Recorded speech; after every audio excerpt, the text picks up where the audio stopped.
La hora de Maquiavelo.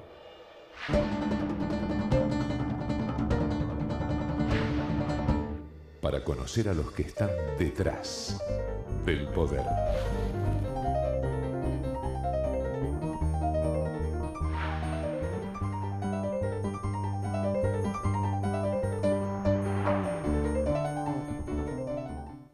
Hola, ¿qué tal? Bienvenido a esta nueva hora de Maquiavelo. Bueno, aquí estamos, ¿no? En este espacio que desde hace ya casi 13 años estamos tratando de mostrarle, ¿no? Cómo trabajan, cómo piensan los maquiavelitos, ¿no?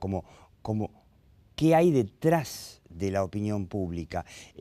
Como siempre, empiezo con un pequeño comentario. Vuelvo sobre el tema. Hagamos de cuenta que a fin de año va a haber un cambio de gobierno. ¿Será Macri? ¿Será Massa? ¿Será Scioli? Hoy las encuestas en las que uno cree están mostrando la foto que el próximo presidente es Macri, pero es una foto y faltan varios meses. Todo puede cambiar. Se habló en los últimos días de cuánto se iba a tardar en salir del cepo. Macri dijo que él asume y a las 24 horas lo levanta. Yo creo que puede ser. Le salieron todos al cuello, a la yugular, a desmentir que eso es imposible, que no van a estar los dólares, que se va a tardar mucho más. La verdad, no sé si se tardará 24 horas, meses o años en sacar este cepo ridículo que está haciendo a los argentinos más pobres, no solamente a la clase media, sino hasta los laburantes que no tienen trabajo porque la industria está parada por culpa del cepo.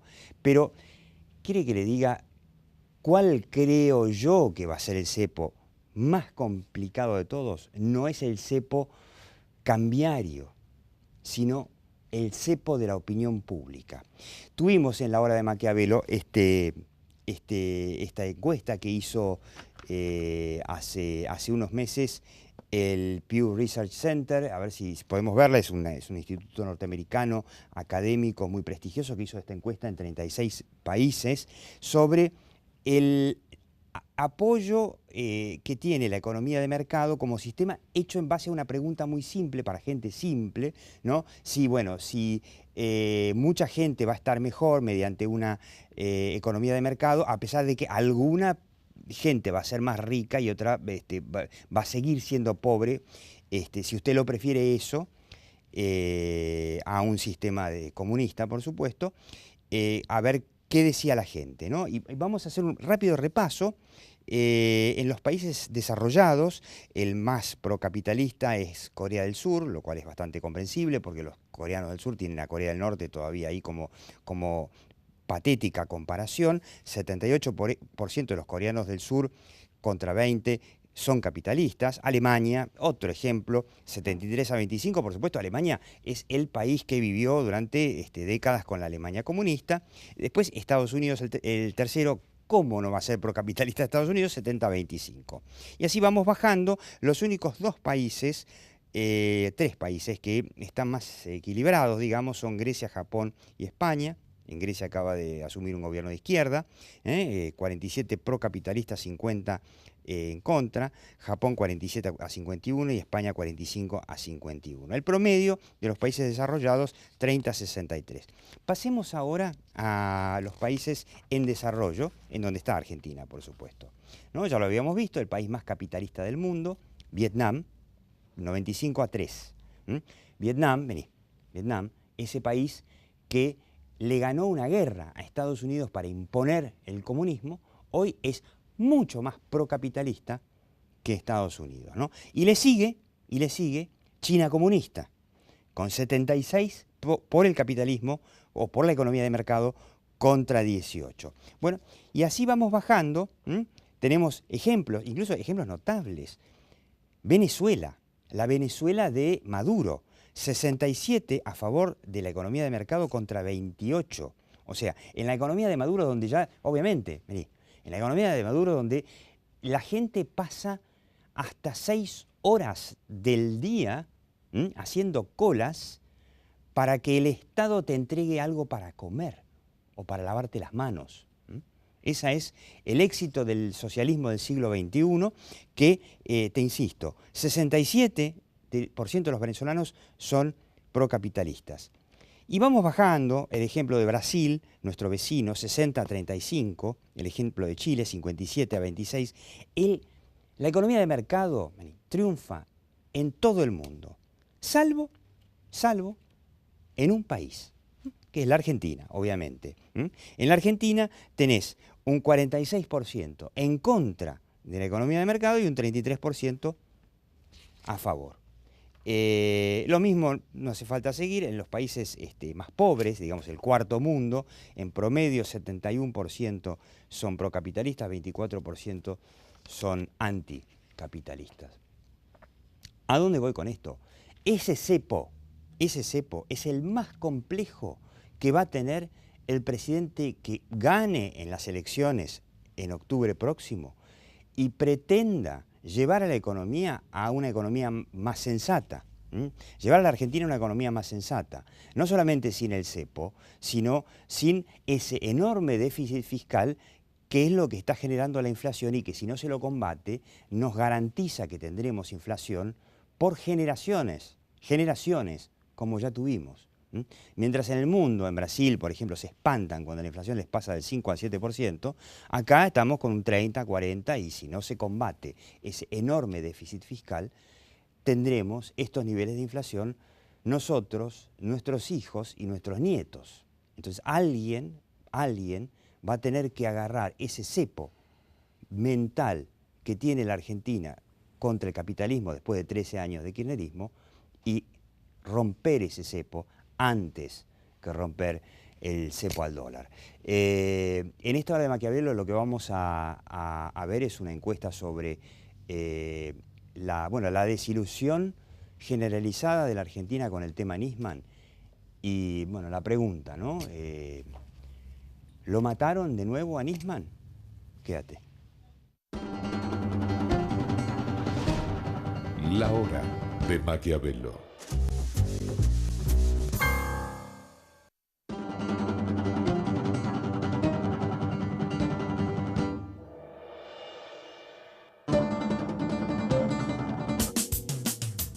¿Sabías que en la legislatura podés visitar el vestidor de Evita, tal cual lo usaba? Legislatura de la Ciudad Autónoma de Buenos Aires. Monumento Histórico Nacional. Tu voz en la ciudad.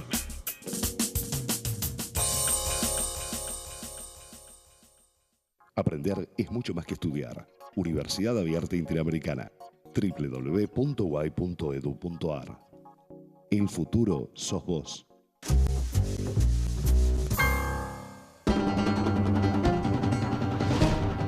La hora de Maquiavelo.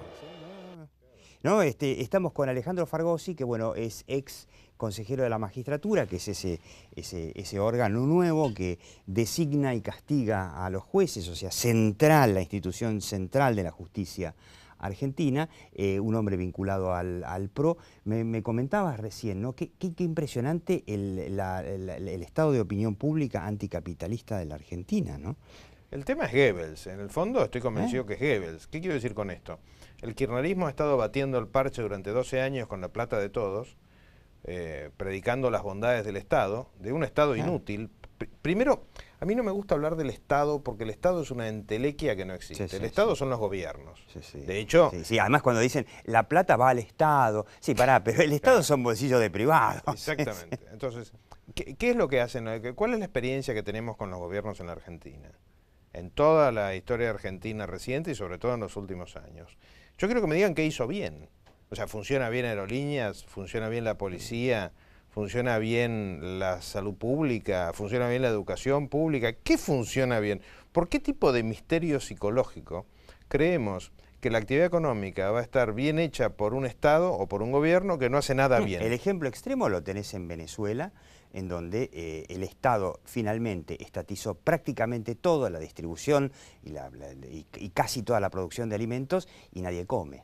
Sobre todo que hay una cosa interesante en la historia argentina, que tenemos ejemplos para todo, y es que cuando determinadas actividades económicas están en poder del Estado, esa parte, que es la parte, digamos así, gestora de la economía, controla a la parte controladora. ¿Qué quiero decir con esto? Los estados en los países, sobre todo en los de la primera filmina, como se decía antiguamente, los países a los que mejor les va en el mundo, tienen una característica, libre mercado, pero un estado fuerte. Claro. Y un Estado además que está donde tiene que estar, en la educación, la seguridad. Exactamente. Pero que controla, verifica. Ahora, ¿qué es lo que pasó en la Argentina en los periodos de gran estatismo como este?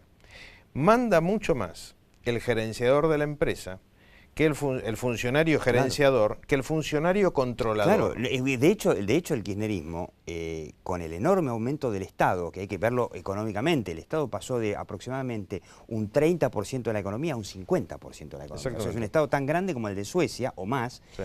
pero destruyó los órganos de control, de manera que si antes había un Estado que controlaba a privados que habían privatizado, ahora hay un Estado que se encarga de todo y nadie lo controla. Es tremendo. El endiosamiento del Estado y la desvalorización del mercado, de la economía de mercado y de las empresas es para mí el peor cepo que va a tener que superar quien sea el próximo presidente. Tiene una causa muy lineal y no quiero ser demasiado duro, pero tengo que serlo, y es que cuando el Estado hace de todo, hay muchos más lugares donde robar. Claro, este es un tema de coimas, es un tema de coimas, es decir, en la medida en que el Estado no tiene actividades de gerenciamiento, llámese, no sé, la telefonía o aerolíneas o lo que fuere, se van achicando los lugares donde determinados políticos, no todos los políticos, no hay que generalizar nunca, pero donde determinados politicastros, para pueden llamarlos hacer de esa caja, manera, ¿no? Sí, roban. No, yo ni siquiera digo hacer caja, roban, porque la realidad es que nos están robando a todos. Esas valijas de Antonini Wilson no son para una campaña, son coimas que en todo caso alguien dedicó a la campaña, pero son coimas. Es conveniente usar las palabras justas, porque si no nos confundimos. Sí, no, además hay mucha gente que cree que, bueno, que si, no sé, Aerolíneas pierde $1 millón, $2 millones de dólares por día es porque se está distribuyendo. Sí, claro, se está distribuyendo la plata. Claro. Vale la pena que traiga a colación una anécdota que pinta lo que son las empresas del Estado. En diciembre del año 1990, me contrató Telefónica para ser el gerente legal. Una de las primeras consultas que tuvimos en la dirección legal, y también le pasó a Telecom, era qué hacían con las 2.000 personas, había 20.000 empleados en cada empresa. En ambas pasó lo mismo. ¿Qué hacían con los 2.000 que no iban a cobrar? 2.000 en Telefónica, 2.000 en Telecom. ¿Sabes ¿Cómo que no iban a cobrar? Claro, porque no existían. No existían. En Entel... ¿Y quién se quedaba con la plata? Con en Entel, que había 40.000 empleados, 4.000, es decir, el 10% de la plantilla de los mejores sueldos eran empleados truchos, no existían. Claro, se lo quedaron mitad y mitad Telecom, mitad Telefónica. Era trucho. ¿Y quién se lo quedaba la guita? Alguien, no sé quién. Como no fueron a cobrar, se anularon los contratos. Eran fantasmas. Exactamente. Cuando uno mete mano en lo que son las empresas del Estado, el robo, para decirlo en criollo, el afano, es escandaloso. Además vamos a dar un ejemplo que me tocó verlo, no te digo en vivo y en directo porque es una exageración. En Argentina cuando se privatizaron los teléfonos, y vamos a hablar de Nisman, ya venimos, cuando se privatizaron los teléfonos, aquí había que hacer años de cola o coimear a alguien para realmente tener la línea. ¿Qué es lo que pasaba? Entre otras cosas, había mucha ineficiencia, pero entre otras cosas, se le compraba a una empresa alemana, Siemens, Entel le compraba la línea, porque Entel no te ponía nada, Entel te cobraba nada más, pero la línea telefónica la ponía Siemens.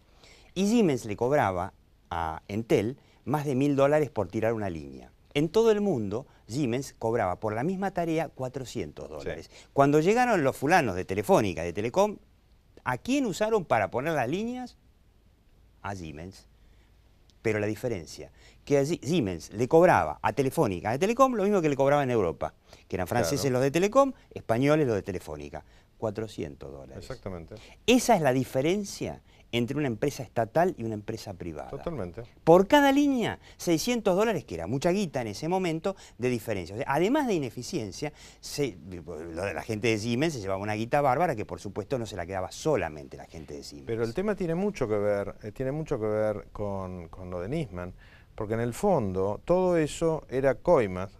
Las coimas eran corrupción y el problema era la impunidad. Es decir, no se castigaba a nadie, ni se castiga a nadie. Porque el gran dilema argentino, y estaba en Entel, en materia económica, en 11, en la tragedia que nos costó tantos muertos, en la impunidad del ataque a la embajada de la AMIA. Al final es mata. corrupción que no tiene castigo, porque corrupción hay en todos lados. Quizá en Bueno, en distintos Brasil, niveles. el mejor caso es el de Brasil. Claro, pero hay en donde castigos. en Brasil hay corrupción, pero la gente se calienta y sale a la calle. Exactamente, exactamente. Vamos a hacer una pequeña pausa porque yo quiero que veamos esta encuesta sobre bueno, la incredulidad que tiene el argentino con respecto al tema Nisman y cómo sigue esto, ¿no? Ya venimos.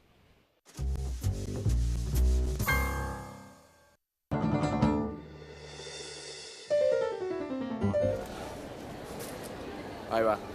Te pido un favor, nada más, me prestaste el teléfono 2 minutos, me meto, se llama Galicia, saco un préstamo y te lo devuelvo. ¿Pidió el teléfono? Sí. No, no. Saco un préstamo inmediato. Lo sacamos en casa por internet, llamamos por Pero teléfono. con el teléfono del Bueno, muchacho. pero llamamos, nosotros tenemos teléfono, no, Mi discúlpame. amor, me dan hasta Dale, 250.000 pesos. dale el teléfono. Son dos, bueno, son pero dos minutos. por eso, con nuestro teléfono lo podemos hacer perfectamente, discúlpame. Chao, ¿Sabés ya lo que gasta está. esta piba? Sentate. No hace falta.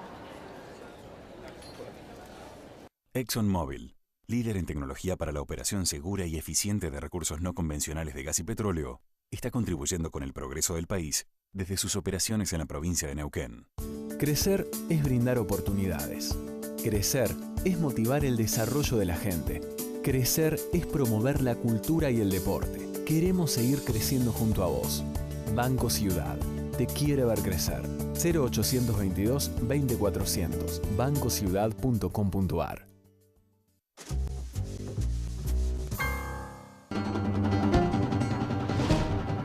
La hora de Maquiavelo.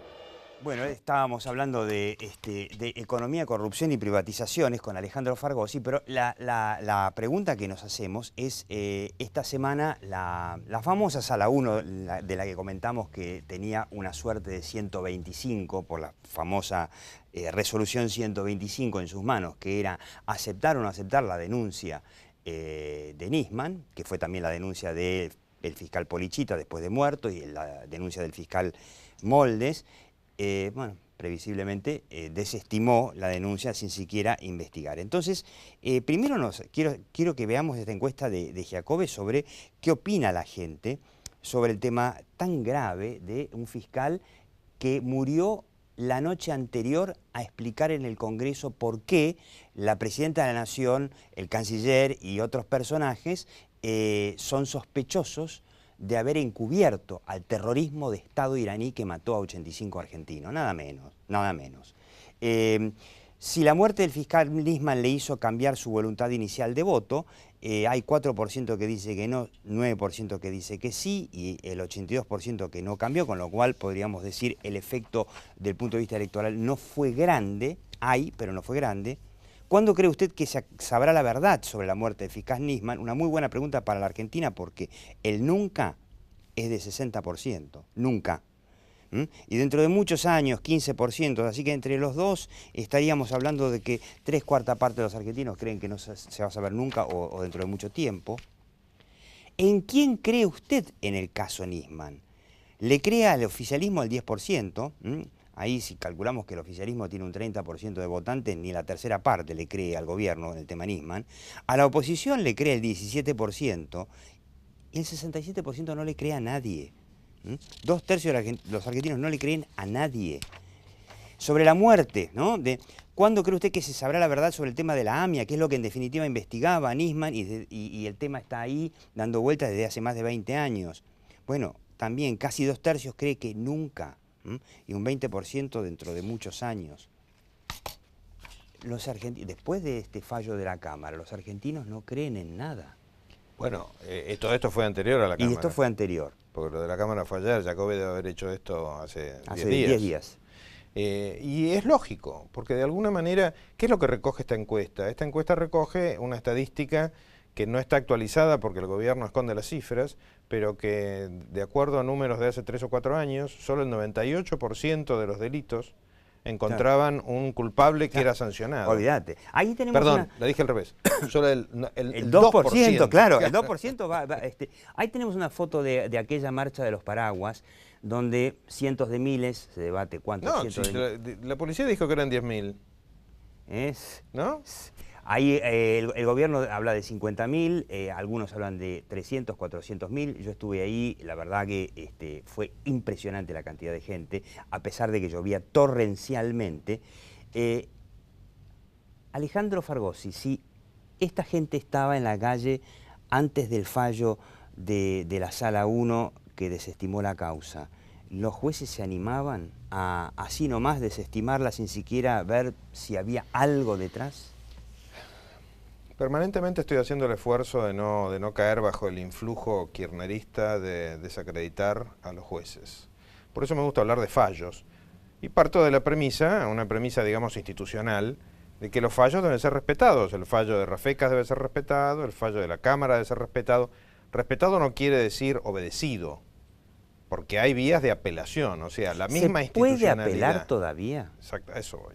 La misma institucionalidad y respeto por el sistema que me obliga a respetar el fallo, me permite decirlo muy clarito, y es que el fallo no solamente es malo, es grave y es un monumento a la impunidad, sino que además el fallo se puede apelar, se debe apelar. El valiente doctor Moldes, que siguió al valiente doctor Policita. De la segunda instancia. Exactamente. Tanto la valentía de Policita que siguió a Nisman y mantuvo la denuncia, como Moldes, que siguió a Policita y mantuvo la denuncia. Moldes ha dicho que va a apelar ante la Cámara de Casación. La Cámara de Casación. ¿Existía antes o es una de las nuevas? No, esta existía antes. Esta existía antes. Efectivamente. O sea, hay una tercera instancia. Hay una tercera instancia. ¿Cuál es el problema? Y esto es interesante que la gente lo entienda para que no descrea tanto de las instituciones, ¿no? Como la materia legal es una materia humana, no se mira con un microscopio, no se puede pesar. Siempre hay una biblioteca para un lado y otra para el otro. Entonces hay distintas etapas para reducir en la medida de lo posible el riesgo del error o de la debilidad humana. Hay varios jueces que van interviniendo en distintas etapas y varios fiscales que van interviniendo. De Policita pasó a Moldes, de Moldes pasará a un fiscal. Ahora, la cosa viene, hasta ahora viene Rafecas con ese fallo donde estaba el copy-paste que ni sabía qué día, aparentemente no lo había leído porque no se dio cuenta qué día estaba estaba escribiendo su fallo. La Cámara 2-1, pero lo ratificó. Dice, no hace falta investigar porque para mí Cristina es inocente. Sí, es un fallo muy grave, gravísimo. Es un fallo que lo que hace básicamente es decir acá no se investiga nada. Cuando en realidad lo que hay que hacer en la Argentina es investigar todo. Nosotros primero ver si hay algo atrás. Exactamente, y hay mucho atrás. ¿Por qué digo que hay mucho atrás? Porque no nos olvidemos que acá el primer elemento es un convenio internacional que más allá de que fue declarado inconstitucional, ahora se verá si se ratifica eso, es una vergüenza histórica en la Argentina. Desde el punto de vista moral es vergonzoso. Jamás en la Argentina se resignó la soberanía de judicial a culpables. Es más, la Argentina tiene varias doctrinas internacionales en su época de grandeza del siglo XIX en contra de este tipo de prepoteo de potencias internacionales. Bueno, Cristina Kirchner desandando el camino que había andado Néstor, uno termina hasta extrañando a Néstor, yo me sorprendo a mí. Bueno, Néstor Kirchner por lo menos siempre sostuvo ante las Naciones Unidas que los sospechosos eran los iraníes y en base a eso tenían pedido de captura de Interpol. Exactamente. Y la denuncia de Nisman lo que decía era que se hacía todo este pacto con Irán para que cayeran las famosas capturas o alertas rojas contra Irán. La presidenta, desandando el camino que anduvo su predecesor y fabricante, que fue su marido en definitiva, hace firma el convenio, lo hace ratificar con ese principio de obediencia indebida, como le llamo yo, que tienen sus legisladores en el Congreso.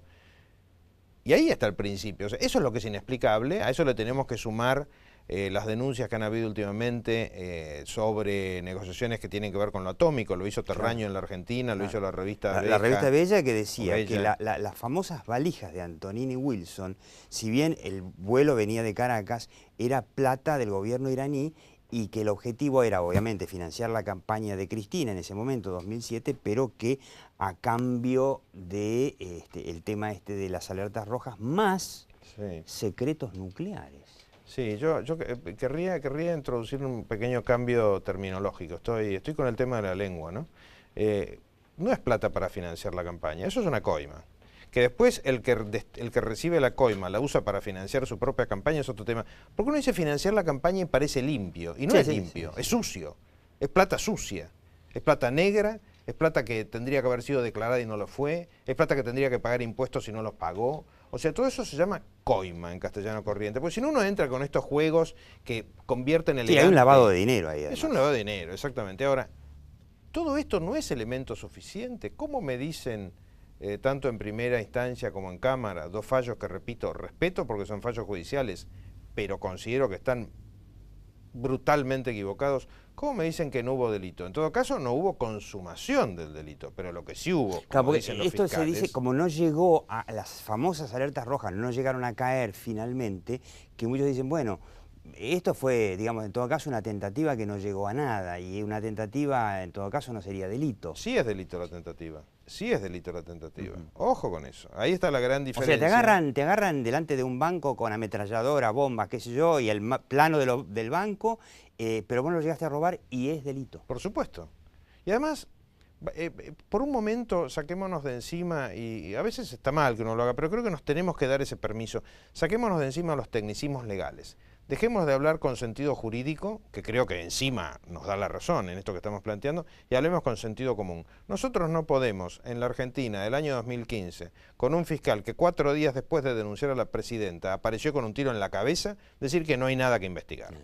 Esto es de una falta de seriedad monumental, es inadmisible, es un fallo que espero, el de la Cámara, que sea revocado en casación, y si no lo es en casación, espero que lo sea en la Corte a través de un persaltum. ¿Puede llegar a la Corte Suprema? Puede, desde mi punto de vista, una vez más, una biblioteca de un lado, otra del otro. ¿Quién lo tiene que hacer? ¿El fiscal Moldes puede llevarlo a la Corte Suprema? Bueno, es que el fiscal Moldes va a hacer lo que pueda. Hasta ahora él va a apelar a casación. A partir de ahí lo tiene que defender otro fiscal el tema. Que espero que no sea un fiscal cooptado por el gobierno. Espero, no se sabe quién va a ser, porque eso va a sorteo. Pero lo cierto es que nosotros no le podemos decir a 40 millones de habitantes que bueno, acá no hay nada que investigar. Empecemos de vuelta, total no pasó nada. Pasó y pasó de todo. Pasaron los muertos de la AMIA, pasó una denuncia, pasó un fiscal muerto. ¿Cómo que no se investiga? Esto es inadmisible. Es una cosa que no podemos... Yo no la podía imaginar, ahora la tengo que imaginar porque es un dato de la realidad, el fallo de primera y de segunda instancia, pero lo que no podemos hacer es entregarle a nuestro país atado en un moñito a la impunidad más sublime que es semejante monstruosidad. Y la verdad que desde el punto de vista de la opinión pública, nuevamente descreimiento por un lado, por el otro lado las campañas de, digamos, de desprestigio contra Nisman. Sí, Nisman era humano, le gustaba salir con chicas, ojo, era divorciado, ¿no?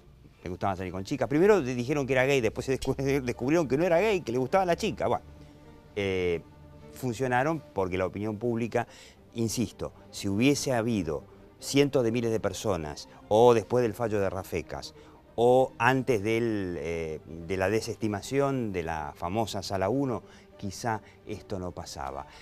Alejandro Fargosi, bueno, muchas gracias, y yo lo único que espero que en Argentina, quizá no ahora, pero en algún momento se haga justicia. La verdad yo quisiera que los tipos que mataron a Nisman y ayudaron a que lo mataran a Nisman y estén en cana. Nos vemos en la próxima Hora de Maquiavelo. Chau.